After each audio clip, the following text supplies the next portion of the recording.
ଶାଳି ଛତରୀ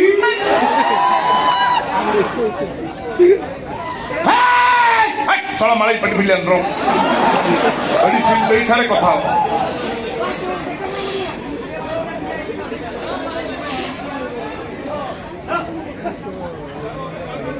ପରେ ମାଳି ପାଟି ଭିଲିଆନ ଡାଇଲଗ କହ। ତୁ ଏତେ ସାହସ ତୁ ମତେ ମାଳି ପାଟି ଭିଲିଆନ କହିବୁ ଆଉ ମୋ ଭଉଣୀକି ଠିଆ ଗୋଇଠା ମାରିବୁ? ଏ ଶଳା ତୋ ଭଉଣୀ ଭାଗ୍ୟ ଭଲ ତାକୁ ଠିଆ ଗୋଇଠା ମାରିଛି।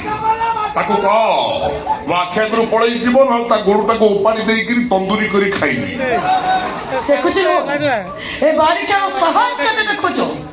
ମତେ ଛତରୀ କହିଲା ତୋତେ ଶଳା କହିଲା। ହଇରେ ବାଳିଖିଆ ପଠାଣ ତୁମ ଘଇତା ତୁମ ଭାଇକି ଶଳା କହିବୁ? ମତେ ମତେ ଘଇତା କଲେ ସମ୍ଭାଳି ପାରିବୁ? ହଲୋ ତୁ ଟ୍ରାକ୍ଟର ହେଲେ ମୁଁ ବା ଡମ୍ଫର। ଆଉ ତାଛଡା ତୋ ଘଇତା ଯଦି ମୁଁ ହେବି ସେ ମୋର କଣ ହିସାବରେ ହବ? ଶଳା ନା ନାହିଁ କଣ ଅସୁବିଧା ହବା? ଆଉ ତାଛଡା ତୋର ଯିଏ ଘଇତା ହବ ସେ ତ ଶଳା ଘଇତା ହିଁ ରହିବନି। ଏଟା ଗୋଟେ ଗୃହପାଳିତ ପଶୁ ପାଲଟି। ତୁ ଅନେଇଲୁ ସେ ସାହୁ ବାଉଚକୁ ବି ଟପିଛି। ତ ପେଣ୍ଡାଲ ଉପରେ ଯାହା କରୁଥିଲା ତୁ ଚାଣ୍ଡାଳି ବାଥରୁମରେ ବି କରୁଥିଲା। କହୁଛି ହାଏ ଫ୍ରେଣ୍ଡସ୍, ବର୍ତ୍ତମାନ ମୁଁ ଗାଧୋଇବା ପାଇଁ ଯାଉଛି। ଆପଣମାନେ ଭିଡ଼ିଓଟି ଶେଷ ଯାଏ ଦେଖନ୍ତୁ। ଯଦି ଭଲ ଲାଗିବ ଲାଇକ୍ କରିବେ, ସେୟାର କରିବେ, ସବସ୍କ୍ରାଇବ କରିବେ, ଘଣ୍ଟି ବାଡ଼େଇ ଦେବେ। ଦେଖନ୍ତୁ ବର୍ତ୍ତମାନ ଦେଖନ୍ତୁ ମୁଁ ଏଇ ସାବୁନଟା ହିଁ ୟୁଜ୍ କରେ। ମୋ ବିୟୁଟିର ରାଜ ହଉଛି ଏଇ ସାବୁନ। ଆପଣ ବି ଏ ସାବୁନଟାକୁ ୟୁଜ୍ କରନ୍ତୁ। ଦେଖିବେ ଦୁନିଆ କହିବ ପ୍ରଥମେ ଆପଣ। ସୁପେରିଆ ବାୟ ଆଇଟିସି। ଘନ କେଶ ବାଳ ପଳେଇ ରଖିଛି। ୟା ଆଦିବାସୀ ଦଳ କିଛି ବଢେଇଥିଲା ଆଜିକି ବେଶୀ ବଢେଇଛି ଜସ୍ମିନି ଦଳ। ତୋ ବୋଉକୁ ଟିକେ ଲଜ୍ଜା ନାହିଁ?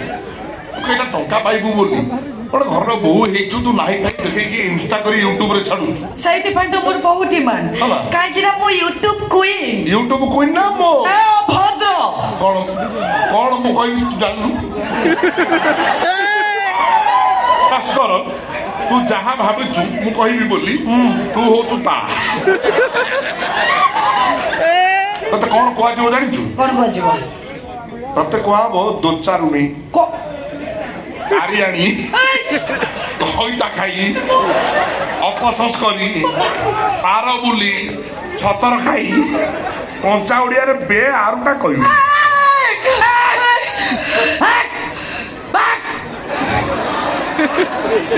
ୟା ପଛରେ ସାର ପାଣି ବାଜିଛି। ବିଲ ସାର ପାଣି ବାଜିଛି ତୋ ଢିରେ ବାପା ହେଲା। ବିଲ ସାର ପାଣି ବାଜି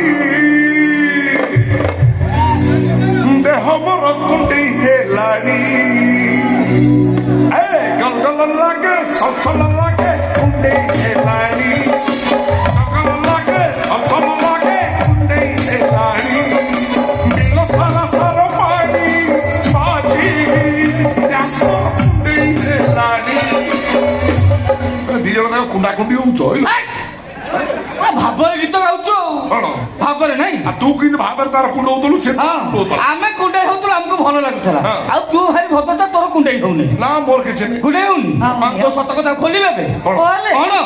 ତୁ ପୁରା ମୁସଲମାନ ହେଇ ହିନ୍ଦୁ ଘରେ ରହି ହିନ୍ଦୁ ଝିଅର ସରଳତାର ସୁଯୋଗ ନେଇ ତାକୁ ଗର୍ଭବତୀ କରୁଛୁ।